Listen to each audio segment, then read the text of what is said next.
तो आज के लिए भाई मैं आ चुका हूँ होंडा पे। अब आप लोग भी कहोगे कि ये चैनल तो ईवी वाला है, हमें एक्टिवा क्यों दिखा रहे हो? तो एक्टिवा तो है भाई। एक्टिवा के साथ साथ होंडा का ईवी भी आज अपने पास अवेलेबल हो चुका है, QC1, जिसके बारे में ये इन डिटेल अपना रिव्यू वीडियो रहने वाला है। क्या यहाँ पे ओवरऑल बैटरी का सेटअप है, क्या रेंज है, क्या साइड प्रोफाइल वाली ओवरऑल स्पेसिफिकेशन है, किसको लेना चाहिए किसको नहीं लेना चाहिए, देन एक्सटेंडेड वारंटी वाला क्या सीन है, स्टैंडर्ड वारंटी गाड़ी के साथ QC1 के साथ कितने टाइम की अवेलेबल हो रही है, वो सब कुछ भी 2 कलर ऑप्शन के साथ इन टोटल अभी के लिए स्कूटर अवेलेबल है। वैसे इन टोटल 4 कलर यहाँ पे अवेलेबल रहने वाले हैं। इसका एक ब्लैक कलर है, वो भी काफ़ी बढ़िया है। लुक की बात करते हो तो आपको काफ़ी हद तक रिजेंबल लगेगा, जैसे कि वीडा VX2 प्लस का लुक रहता है ना, वीडा VX2 का लुक रहता है, वही वाला लुक आपको कुछ एक हल्का फुल्का सा रिजेंबल तो भाई यहाँ पे आने वाला है।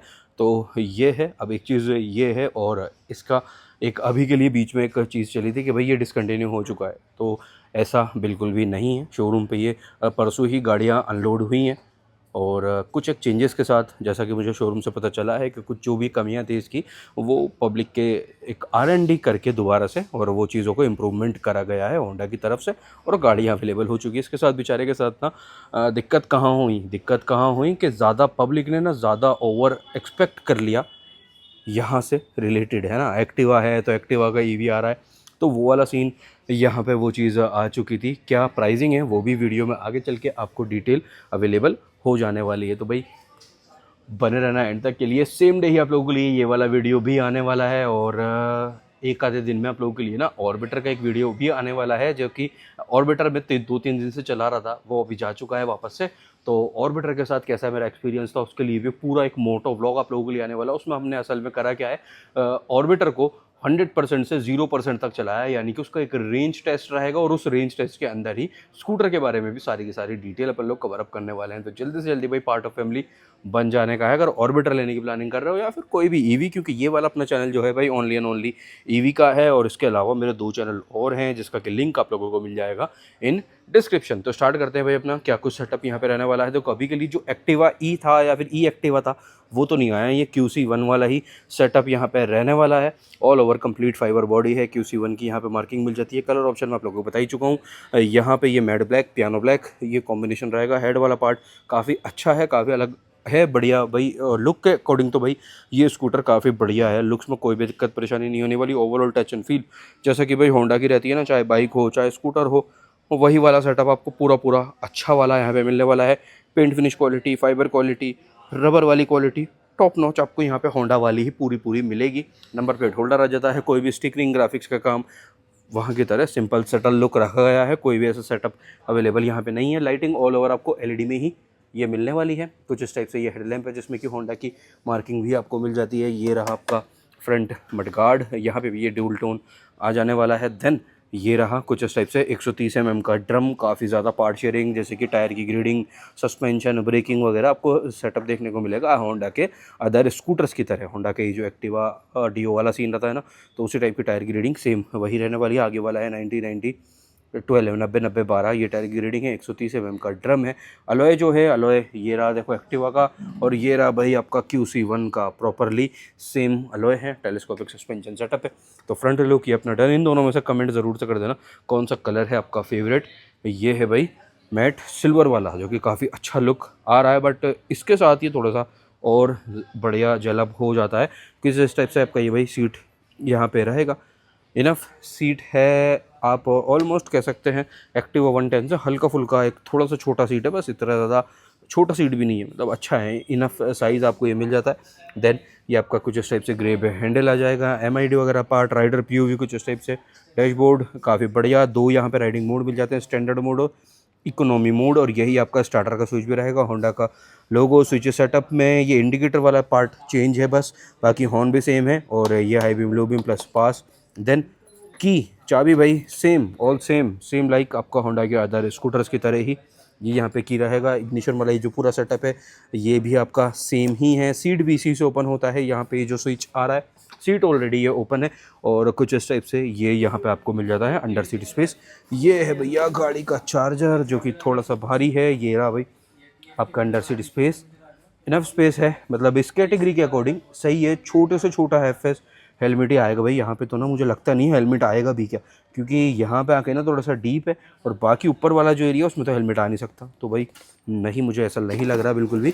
ये रहा भाई गाड़ी के साथ आपको जो चार्जर अवेलेबल हो रहा है, ये कुछ इस टाइप से आपका सेटअप रहेगा। ये आ गया आपका सॉकेट और जो एडेप्टर है ये रहा भाई, ये कुछ इस टाइप से आपका सेटअप ये रहेगा। अब इसको कर देते हैं बंद और ये आ गया भाई रियर वाला पूरा मोटर का सेटअप। तो BLDC हब माउंटेड आपको ये मोटर मिल जाती है, होंडा की मार्किंग भी इस पे ये मिल रही है। बाकी कवरिंग है, टायर की ग्रेडिंग सेम वही है 90 100 10 90 110 सेम एक्टिवा वाली ही ग्रेडिंग यहाँ पे भी रियर की रहने वाली है। पैटर्न ये रहा, C8 का टायर है। ये आ गया आपका सस्पेंशन, सिंगल हाइड्रोलिक नहीं सही सॉरी ड्यूल हाइड्रोलिक स्प्रिंग वाला ही सस्पेंशन आपका है। एंड्योरेंस की प्रॉपर मार्किंग भी आपको मिल रही है। ये कुछ इस टाइप से आपका जो टेल टाइडी वाला सेटअप है ये रहने वाला। और गाड़ी शोरूम पे आ चुका है ना QC1 थोड़े ब्रेक के बाद, तो अब इसके ऊपर ना पब्लिक की एक इंक्वायरी भी आ रही है। इंडिकेटर देख रहे हो भाई, इंडिकेटर कैसी है, जैसे कि हॉर्नेट पे आती है, नेक्स्ट 200 पे आती है, या फिर होंडा के आपके बिग विंग वाले बाइक्स पे आती है ना, उसी टाइप का कुछ ये सेटअप आ रहा है। और ये रहा छोटा सा भाई टेल लैंप आपका। बाकी वही ड्यूल टोन ट्रिपल टोन वाला ये सेटअप भी यहाँ पे मिल जाता है। ये हो गया भाई आपका स्कूटर का इग्निशन ऑन इस टाइप से। हाई सर्विस रिमाइंडर भी आ रहा है यहाँ पे, trip A trip B then ये पुश स्टार्ट, ये स्टार्ट करने के लिए कह रहा है। अब एक बार पहले लाइटिंग सेटअप चेक करते हैं इग्निशन के साथ। तो ये रहा भाई, ये आपका हेडलैम्प ऑन है, रिफ्लेक्टर वाला पार्ट।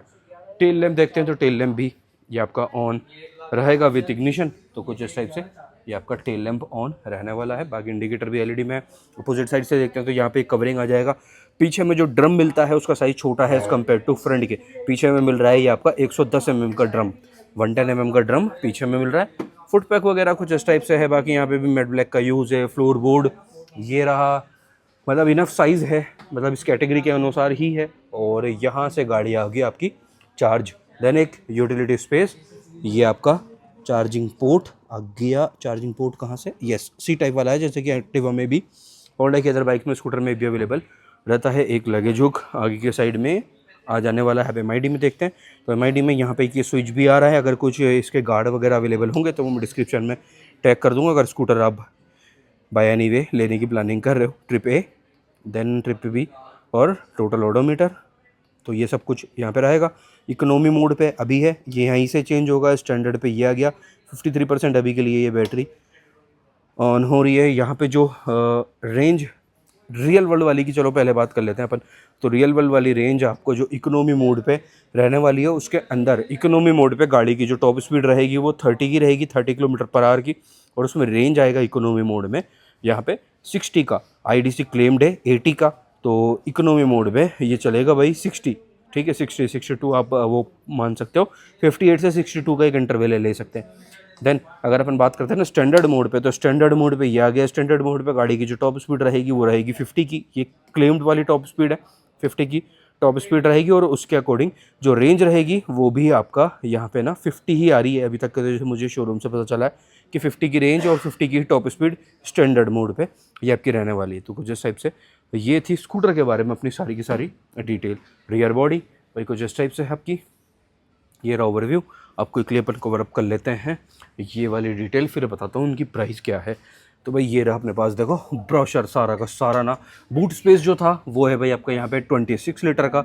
ग्लव बॉक्स कैपेसिटी आगे वाले का 1.45 लीटर। 5 स्टेप एडजस्टेबल आपका रियर सस्पेंशन है, हाइड्रोलिक टाइप। बाकी रेंज ये देखो ये रहा, ऊपर 80 का। टॉप स्पीड 50 0 to 40 किलोमीटर का स्पीड है ये ले लेता है इन 9.4 सेकेंड। मैक्सिमम टॉर्क यहाँ पे मिल रहा है भैया 77 का। 77 का टॉर्क, मुझे तो सुन के ही घबराहट हो रही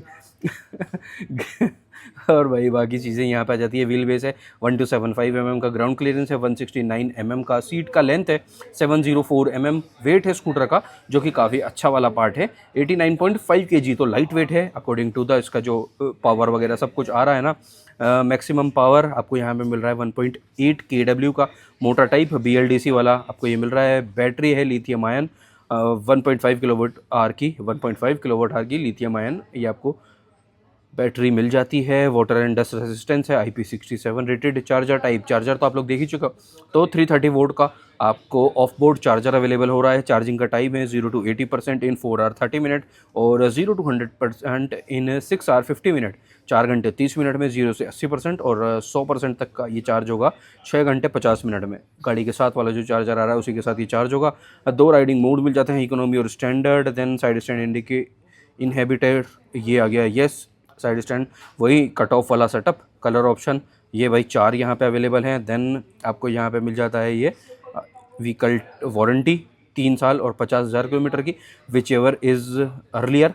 देन चार्जर वारंटी 3 साल और 50,000 किलोमीटर की, और बैटरी वारंटी भी 3 साल और 50,000 किलोमीटर की। तो 3 ईयर और 50,000 किलोमीटर का यहाँ पे आपको ये वारंटी वाला सेटअप मिल रहा है। अगर आप इसको एक्सटेंड करवाना चाहते हो तो उसके लिए आपको पे करने पड़ेंगे लगभग 10,000 रुपये, 10,000 रुपीज़ आपको और एक्स्ट्रा देने पड़ेंगे। तो आपका वही सेम जो 3 साल और 50,000 वाला है ना, वो डबल हो जाएगा। तो हो जाएगा टोटल 6 साल और 1 लाख किलोमीटर आपको वारंटी एक्सटेंड भी करवा सकते हो। तो स्कूटर कंप्लीट और डन। प्राइस आ रहा है 97,000 without accessories on road Jaipur का ये प्राइस है। 97,000 रुपये ऑन रोड जयपुर। तो भाई 97,000 रुपये 97 में ये आ रहा है। अब अगर अपन देखते हैं ना 97 के आसपास क्या कुछ और अवेलेबल सेटअप हो जाता है, तो देखो एक तो C2501 है चेतक का, है ना, वो भी अच्छा है, वो और भी इससे भी ज़्यादा कॉम्पैक्ट है। देन उसमें उसको आपको रेंज भी लगभग इससे थोड़ा सा ऊपर ही मिलेगी, बस ये बात है, टॉप स्पीड भी थोड़ा सा ऊपर मिल जाती है उसमें।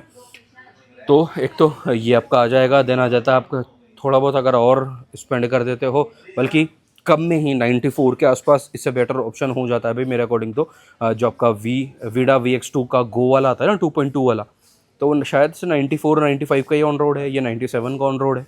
तो इससे बेटर ऑप्शन है, आप जा सकते हो विथ हीरो वीडा VX2 गो 2.2 वाला, जो स्टार्टिंग वाला वेरिएंट है ना, वो ले सकते हो। यहाँ से बेटर ही है, बस बात इतनी है। बाकी यहाँ पे आपको टच एंड फील क्वालिटी ऐसा नहीं है, बिल्कुल बढ़िया तो है ही होंडा वाली, तो फिर वो चीज़ तो आपको पूरा पूरा मिलने ही वाला है। बाकी आप कौन सा स्कूटर इस प्राइस पॉइंट पे इलेक्ट्रिक वाला लेने की प्लानिंग करोगे, वो कमेंट करके मुझे ज़रूर से बताना। अगर आपका बजट शॉर्ट है तो मैंने तो बता दिया भाई, मेरी रिकमेंडेशन तो वीडा VX2 गो 2.2 वाला ले लो, बढ़िया रहेगा। 94 under 1 lakh complete extended warranty के साथ भी, वो 1 लाख से ऊपर नहीं जाने वाला।